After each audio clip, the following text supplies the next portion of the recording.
Here we go, live again. Head up north, head of the north. I'm gonna turn the camera around here to show some the S10 progress. Did the rust repair on it. Got it in primer. It's going to get Linex on the side jet. The rest of it was already done. And now I'm starting a 2-inch body lift. So here it is. All right. See, if we got the top of the truck was Linex, the roof, bed, tailgate, and hood. Clear was peeling on the fenders, so I sanded them down and the flares. So, anyways, got all the body mount bolts out last night and unhooked a bunch of stuff to lift it up. So, figure I'd start the easy part, of course, being the bed. So I already have that kit installed. See, it's up 2 inches. And once all this is done, what you can see, the little surface rust stuff is going to be all cleaned up a little bit, pressure washed underneath and undercoated. There's a 2-inch bushing, and one up front there you can barely see. But then all this is getting undercoated. And it's probably hard to see. No inner wheel well, so I cut that out so nothing can stay up in there anymore. But anyways, these rear bumper bolts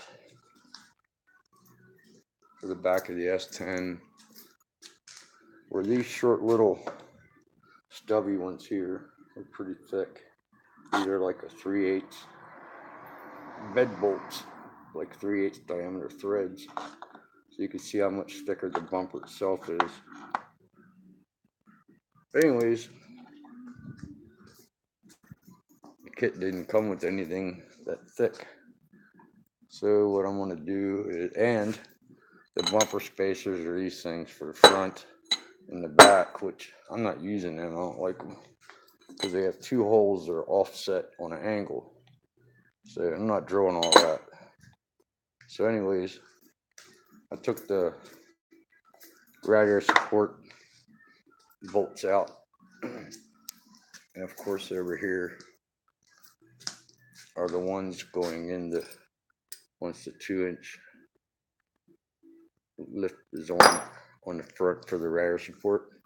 So then I'll take these other ones that were on there, and these are going to be long enough to go up through into my bumper. So I'm going to use them since they don't give you them in the kit. So anyways, since I'm not using those little silver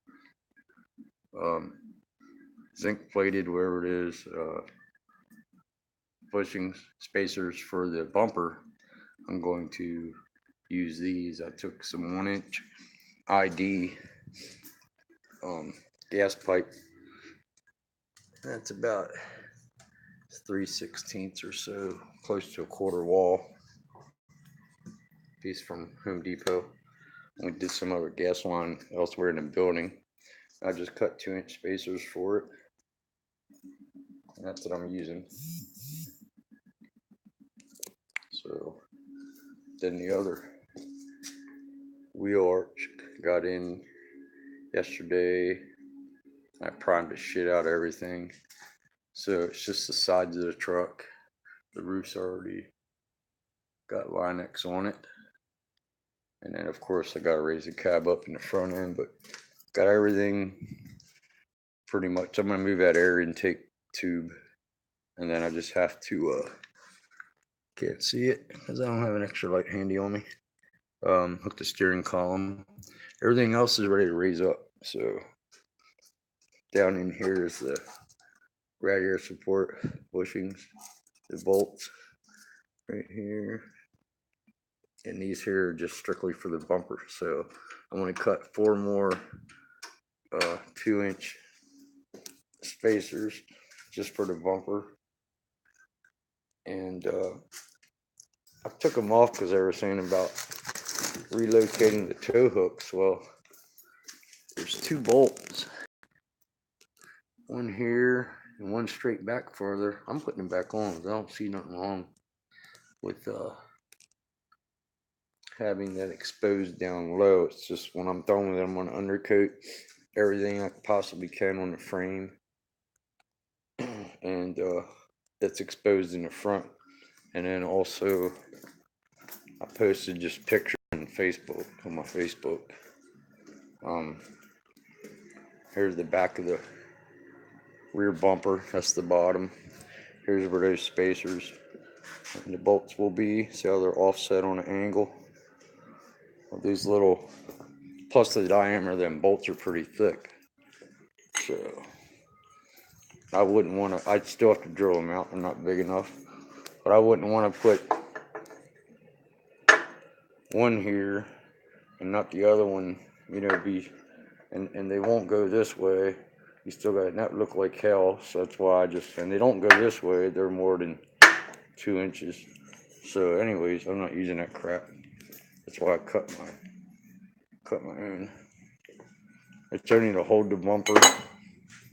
They highly recommend don't tow with the bumper once you space it, but this already has a hitch on.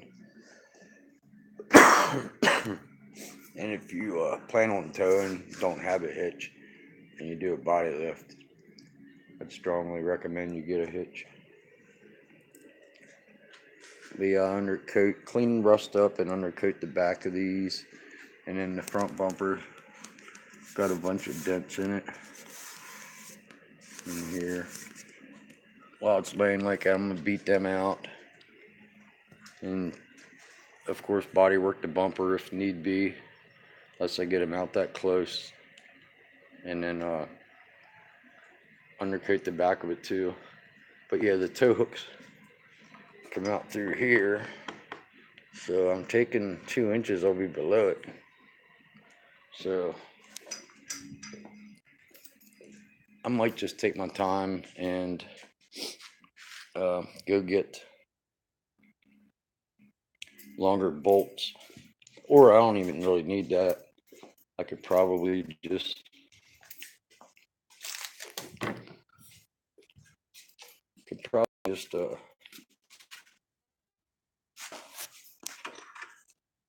make me a spacer, and you know, since they thread right into the tow hook, I might just make a spacer since the bolts don't come with the kit for them, and spacers for it. And you can see the distance of that is greater than those stupid little silver box tube spacers, so can't use them either. So I might as well just make my own, space them hooks back up in those openings. Then it'll look right. The only thing that I guess we could say might not look right is it will be hanging down, of course, but not much you can do about that. I don't think anybody really cares about doing anything about it,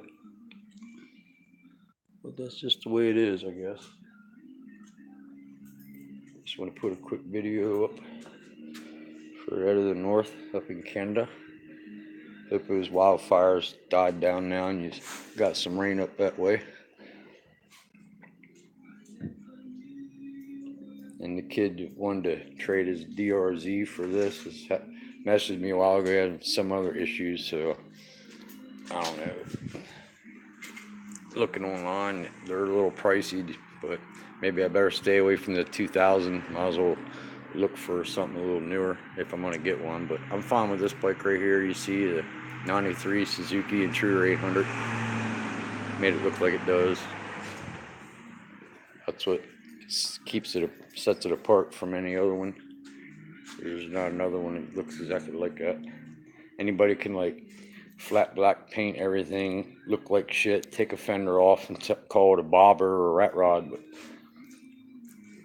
I spent 9 months working on this, replacing things, rebuilding carburetors, tuning it, sanding it, matte clearing it, reupholstering the seat, and use a sissy bar pad for a passenger seat covered in black ostrich. brand new tires, sandblasted, and etch primed, sealed. Toyota Solara titanium silver, then candy apple red over the silver on the front rim, and then same procedure on the back rim. It's just GM flame red. And then just took a lot of time sitting like this and looking at it, think what I'm gonna do next. So there it is.